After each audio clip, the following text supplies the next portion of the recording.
మాజీ కార్పొరేటర్ సామల హేమ గారు మాట్లాడాల్సింది కోరుతున్నాను. ఒకటే సిట్టింగ్ కార్పొరేటర్, సారీ.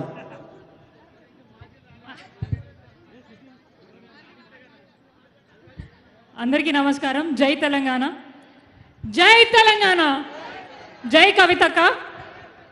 ఈరోజు ఈ కార్యక్రమాన్ని ఇంత ఘనంగా ఏర్పాటు చేసిన కవితక్క గారికి మనస్ఫూర్తిగా ధన్యవాదాలు తెలియజేసుకుంటున్నానండి.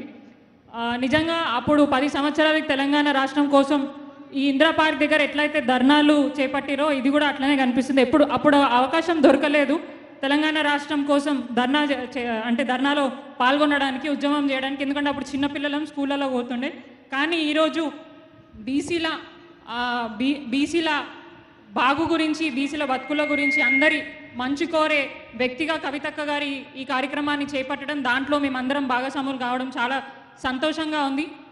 పొద్దున్న నుంచి ఎంత ఎండున్నా కూడా ఇక్కడ ఉన్న చాలామంది సీనియర్లు ఉన్నారు, పెద్దవాళ్ళు ఉన్నారు, షుగర్ పేషెంట్స్ ఉన్నారు, బీపీ పేషెంట్స్ ఉన్నారు. అయినా కూడా వాళ్ళ హెల్త్ని కూడా పక్కకు పెట్టి మన బతుకులు బాగుపడాలి, మన బతుకు బాగుపడడానికి ఏదైతే నినాదం కవితక్క గారు తీసుకున్నారో దాంట్లో మనం అందరం కూడా వారికి చేయూతనిచ్చి ముందుకెళ్తున్నాం. కాబట్టి అట్లాగే ఇందాక కవితక్క గారు అన్నట్టు అనుమల ఇంటెలిజెన్స్ అన్నారు, కానీ అనుమల ఇంటెలిజెన్స్ అయితే కాదు, అది ఆయనకి ఇంటెలిజెన్సే లేదనుకుంటున్నాము.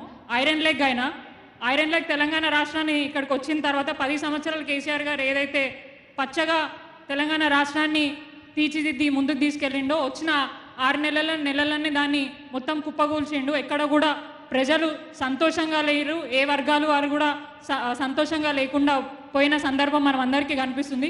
ఆయనకు తెలిసిన ఏదో ఒకటే విషయం ఏంటంటే, ప్రశ్నించిన ప్రతి ఒక్కళ్ళని గొంతు నొక్కాలా, లేదంటే వాళ్ళ మీద అక్రమ కేసు పెట్టడం తప్ప అంతకుమించి ఆయన చేసిన తెలంగాణలో పనులు మాత్రం ఎటువంటివి లేవు. సో వారు ఏదైతే కార్యక్రమం చేపట్టినా వారికి వెన్నంటనే డెఫినెట్గా మేము ఉంటాం. మనందరికీ తెలుసు, డే 1 నుంచి తెలంగాణ రాష్ట్రం కోసం జాగృతి అన్న కార్యక్రమాన్ని పెట్టి ఎన్నో కార్యక్రమాలు ముందుకు తీసుకెళ్తున్నారు. అక్కగారికి మనస్ఫూర్తిగా ధన్యవాదాలు తెలియజేసుకుంటూ ఈ అవకాశాన్ని కల్పించిన ప్రతి ఒక్కరికి మనస్ఫూర్తిగా ధన్యవాదాలు. జై పూలే, జై కవితక్క. థ్యాంక్ యూ హేమ గారు. ఇప్పుడు లక్కవరపు కమ్యూనిటీ నుంచి స్వప్న గారు మాట్లాడాల్సిందిగా కోరుతా ఉన్నాం. ఒకటే నిమిషం ప్లీజ్.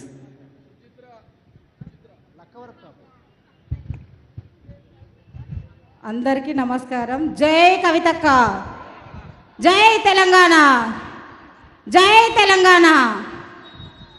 అసెంబ్లీలో మహాత్మా జ్యోతిపులే విగ్రహాన్ని ఏర్పాటు చేయాలని డిమాండ్ చేస్తూ ఈరోజు